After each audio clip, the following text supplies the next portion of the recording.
এর মধ্যে উপস্থিত বিএনপির নেতৃবৃন্দ এবং বিভিন্ন ওয়ার্ড থেকে আগত বিএনপির নেতৃবৃন্দ কর্মী ভাইরা, আসসালামু আলাইকুম।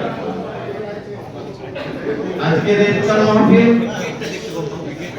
আপনাদের প্রান্তীয় নেত্রী দেশীয় নেত্রী খালেদা জিয়ার লোক মুক্তির জন্য দোয়া এবং এই ইফতার মাহফিল। আপনারা জানেন বাংলাদেশে বর্তমান যে অবস্থা, এই বাংলাদেশের সার্বভৌমত্ব নিয়ে বাংলাদেশকে বিশৃঙ্খলা করার জন্য দেশীয় আন্তর্জাতিক চক্র আজকে বিভিন্ন ভাবে চক্রান্ত করছে এবং এটা আপনারা বিভিন্ন সংবাদ মাধ্যমের মাধ্যমে দেখছেন।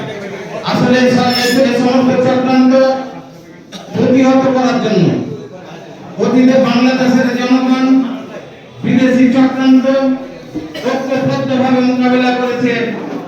আপনারা জানেন বর্তমান যে সরকার, এই সরকারের বিরুদ্ধে এবং দেশের বিরুদ্ধে যে চক্রান্ত হচ্ছে, এই চক্রান্ত একমাত্র বাংলাদেশ জাতীয়তাবাদী দল, যেহেতু বাংলাদেশের বৃহত্তম রাজনৈতিক দল, এই দলের নেতা কর্মীরা গ্রাম অঞ্চল পর্যন্ত প্রত্যেকটা তৃণমূল পর্যন্ত ছড়িয়ে ছিটে আছে। তাই সকলে ঐক্যবদ্ধভাবে আজকে বাংলাদেশে যে চক্রান্ত, বাংলাদেশের বিরুদ্ধে যে চক্রান্ত করতে চলছে, এই চক্রান্ত আমরা ঐক্যবদ্ধভাবে আমরা প্রতিহত করব।